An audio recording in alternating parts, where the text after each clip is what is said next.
सदन अमृत काल के बजट की चर्चा कर रहा है, मैं तो गरीबों की रोटी और दाल के बजट की चर्चा करूंगा।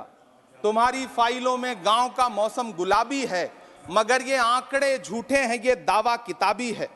मैं इस बजट को अमीरों के लिए पेश किया गया बजट कहूंगा। इसमें गरीबों के लिए कुछ है ही नहीं।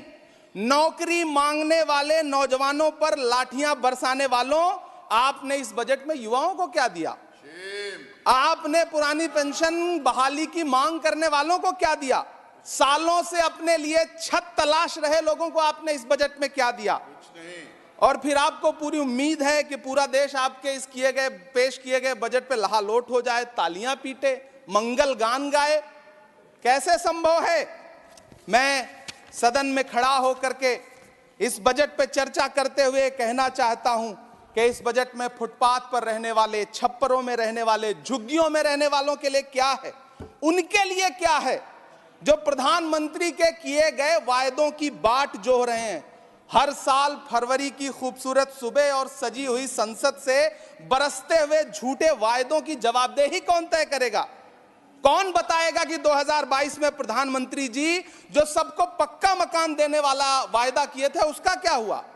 लोगों के सरों पर छत देने वाले प्रधानमंत्री जी के जुमलों से अलग उन्हें यह क्यों नहीं दिखता कि राज्यों में बैठे हुए उनके नुमाइंदे लोगों के सरों की छतें उजाड़ रहे हैं? उत्तर प्रदेश हो, असम हो, जम्मू कश्मीर हो, मध्य प्रदेश हो, भाजपा शासित राज्यों के बुलडोजर न सिर्फ लोगों के घरों को उजाड़ रहे हैं बल्कि कुचल रहे हैं लोकतंत्र को, संविधान को, अदालतों के मेयार को। मैं आंकड़ों की बाजीगरी से अलग हट करके इस बजट पर एक बात कहना चाहता हूं। आंकड़े तो ऐसे हैं इस बजट के, ये कह रहे हैं 4 करोड़, वित्त मंत्री जी 3 करोड़ कहती हैं, प्रधानमंत्री जी 4 करोड़ कहते हैं। पहले तो आप इस झूठ में ही आपस में ही सलट लीजिए कि 4 करोड़ सही है या 3 करोड़ सही है। आंकड़े तो ऐसे हैं इस बजट के मैम कि जो सुने वो बस पथराई आंखें लेकर किंग कर्तव्य विमूढ़ हो जाए।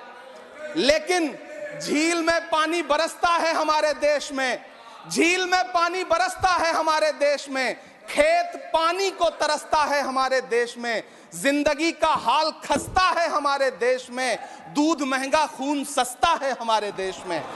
मैम, रोजगार, महंगाई, किसान, मनरेगा, पेट्रोल डीजल के दाम, गैस सिलेंडर के दाम, फसलों की एमएसपी की गारंटी, इन सब जन सरोकार की बातों से इस बजट का कोई लेना देना नहीं। हमारे ट्रेजरी बेंच के साथी हंगामा कर रहे हैं। मैं तो कहना चाहता हूं मैम, वो एक बार इनके एक नेता एक गांव में गए और उन्होंने गांव में कहा कि गांव वालों आओ, मैं तुम्हारी समस्याएं समाप्त करना चाहता हूं।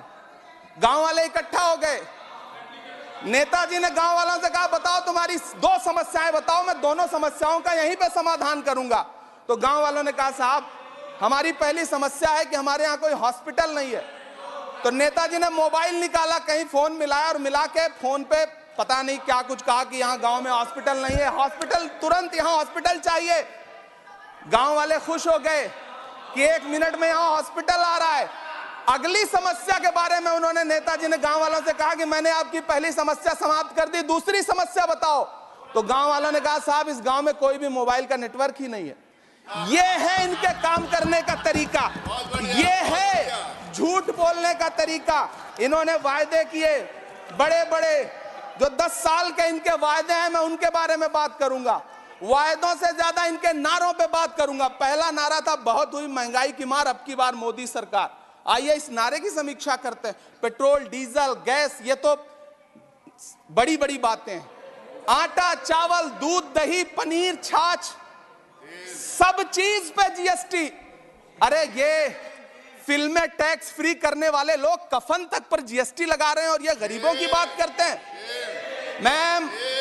मैम, ये सरकार झूठ की सरकार है। ये सरकार के जितने दावे हैं सब खोखले हैं। आज प्रधानमंत्री जी कह रहे थे सबका साथ सबका विकास। ये कैसा सबका साथ सबका विकास है कि मौलाना आजाद नेशनल फेलोशिप आपने बंद कर दी, आपने माइनॉरिटी डिपार्टमेंट का बजट घटा दिया। आप कह रहे हैं सबका साथ सबका विकास। आप बात करते हैं बेटी बचाओ बेटी पढ़ाओ। हमारी आंखें हाथरस से लेकर, कठुआ से लेकर के और देश की जंतर मंतर की सड़क वो देख रहे हैं जब हमारी ओलंपिक पदक लाने वाली बेटियों को प्रधानमंत्री की चौखट पे अपना मेडल रख देना पड़ रहा है। इससे शर्मनाक क्या हो सकता है। मैम, कृषि विकास दर जो 2014 में 4.6% थी, इस वर्ष गिरकर 1.8 कैसे हो गई? क्यों हर दिन 31 किसान आत्महत्या करने को मजबूर हैं? ये सरकार उन पर क्यों बात नहीं करती? कीमत तो बहुत बढ़ गई शहरों में धान की, लेकिन विदा ना हो सकी बेटी किसान की। मौका मिला तो लोगों ने कुर्सी के वास्ते तस्वीर ही बिगाड़ दी हिंदुस्तान की, और आज बड़ी बड़ी बातें कर रहे हैं। मैं यहां पर आपसे खड़ा होकर के मैं अंत में इतना कहना चाह रहा हूं कि वित्त मंत्री जी ने बजट में ट्रेनों के डिब्बे को वंदे भारत कोच में बदलने का एक प्रस्ताव रखा अपने भाषण में। ठीक है, ये सुनने में कानों को बहुत अच्छा लगता है, लेकिन मैम, ये सरकार ट्रेनों की सुरक्षा के बुनियादी मुद्दों पर एक शब्द नहीं बोलना चाहती। बालासोर हादसे में घायल हुए लोगों की चिता की राख अभी तक ठंडी नहीं हुई है। वंदे भारत के वीडियो पोस्ट करने वाली ये सरकार कभी भारत की जनरल डिब्बों की, रेलवे के स्लीपर क्लास डिब्बों की वीडियो अगर